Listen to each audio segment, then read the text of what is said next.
Hugo dnes jede do Grand Hotelu Pup. Aby vám neunikly další cesty malého dobrodruha a jeho rodiny, dejte odběr kanálu Hugo jede. Dnes půjdeme po stopách Jamese Bonda, kasino, sekt ke snídani a wellness v Karlových Varech.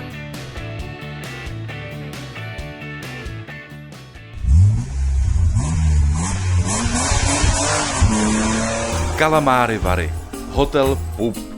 Tady se dnes ubytuje Hugo. Portýr, tak to je paráda, jako z nějakého filmu. Hugo je bavič a nezapře to ani při check-inu. A tady už je náš pokoj.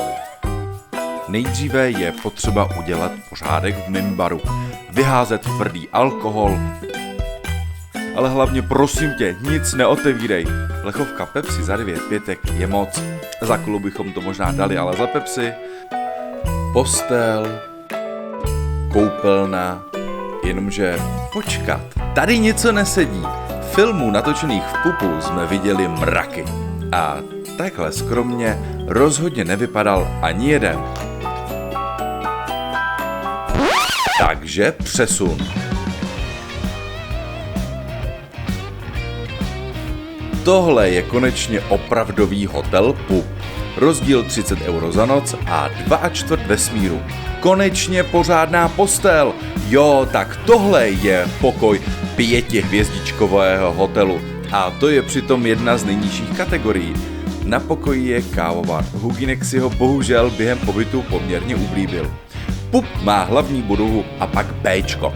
Tam se dostanete, když hledáte nejnižší cenu přes Booking a hodláte utratit něco kolem 120 €. Ale teď jsme v Ačku. Hugínek tady má dokonce vlastní kosmetiku a vlastní župánek. A tohle je pecka. Když budete trůnit, můžete si objednat rovnou šampaňské. Wellness je přímo v budově a nemusíte chodit v županu přes Noble restauraci. Stačí nahodit župan, jako to udělal Mimčoun, a vyrazit. Wellness a bazén, který rozhodně nevypadá jako ve filmu Poslední prázdniny. Hugovi je to ale úplně jedno a ze všeho nejlepší je vodopád. Mimčouni sem můžou až do 6 a pak je spa určeno výhradně pro dospělé. A teď najít hospodu. Do hotelové restaurace se s Mimčounem neodvážíme, on totiž dost grgá. A já začínám mít hlad a Hugo taky. Restaurace u Švejka je plná, tady tahleta je zbytečně drahá a tahle vypadá, že je dokonce zavřená. Po 15 minutách končíme tady. Hotel Růže. Pořádně pofoukat. Tak. A ještě dezertínek.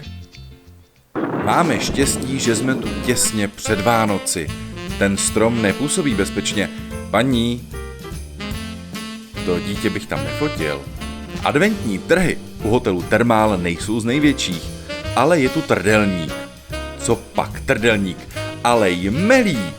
A tady je navíc strom, který svítí, když se u něj zpívá. A nebo píští.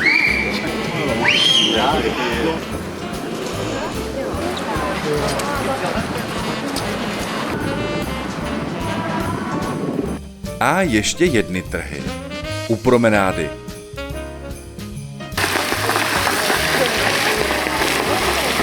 A pak ještě jedny přímo před hotelem. Vánoce ve Varech.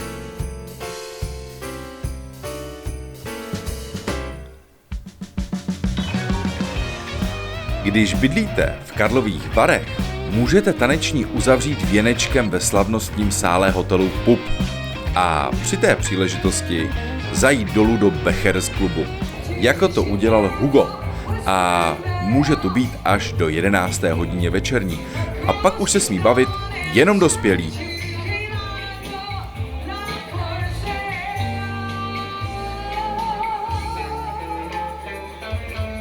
A teď kasíno. Kasíno hotelu Pup. Kasíno neprovozuje hotel. A je to znát na chování personálu. Zkrátka to není ono. taky se tu nesmí natáčet. Zaměření jsou hlavně na automaty. Mají tu stůl na blackjack, ruský poker a ruletu. Minimální sázka je 50 korun a hlavně Casino Royale se točilo úplně někde jinde. A James Bond tady nikdy nebyl. Za místem natáčení Casina Royale vyrážíme hned ráno sem. Císařské lázně. Dnes započala 3letá rekonstrukce za miliardu a málem jsme se tu potkali při zahajování s Babišem. No fuj. Ale zpátky do hotelu. Recepce, kde stál Craig s Evou Green. Přesně tahle. A tady je úplně ten samý výtah. Super, ne? No a ve filmu Poslední prázdniny Georgia obdivuje zlaté andělíčky na stropě recepce. Nechce se vám při pohledu na ten strop plakat? Jenomže na stropě recepce žádní zlatí andělíčci nejsou. Za těmi musíme do jídelny. Zrovna se podává snídaně. A já mám na snídani nejradši sekt. A Hugínek taky. Na zdraví, má tam mošt, pšt, někdo snídá hovězí vývar a někdo u snídaně rád zapaří. Ty omelety jsou jako pohádka.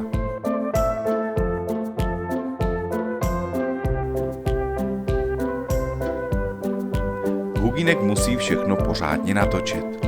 Tak. A hlavně zkontrolovat záběr, jestli je v pořádku. Takhle tady servírují med a trochu překvapivě takhle máslo. Než odjedeme, musíme ochutnat dobroty v Café Pup.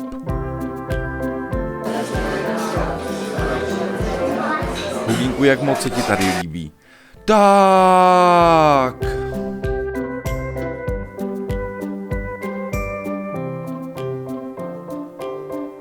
Děkujeme. Chlebíček za 65. Prostě normální chlebíček, jenom za 65 korun. A teď navíc ještě trochu slaný. Polívečka, breclínek, mňám. Tak, ještě Hugínku. Ještě. A tak už ne. A teď dortík. Nahořklý dort Pup nás moc nezaujal. A všechno parádní bohužel musí jednou skončit. A už je tu portýr.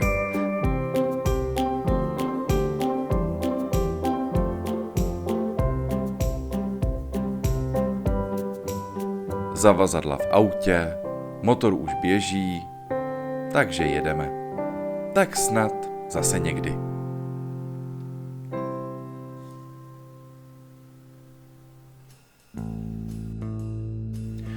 Obyčejné plebejce příjemně překvapí, že jsme se v průběhu celého pobytu ani na okamžik necítili nepatřičně. A to ani ve chvíli, kdy Hugo běhal během snídaně po luxusní restauraci.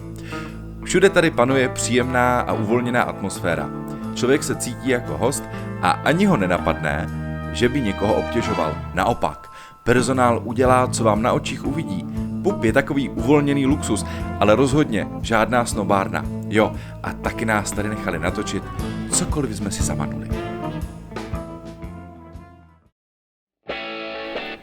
Už jste dali odběr kanálu Hugo jede? Tak šup, Hugovi tím uděláte radost a sami nepřijdete o nová videa z cest. Zatím se můžete podívat na starší díly.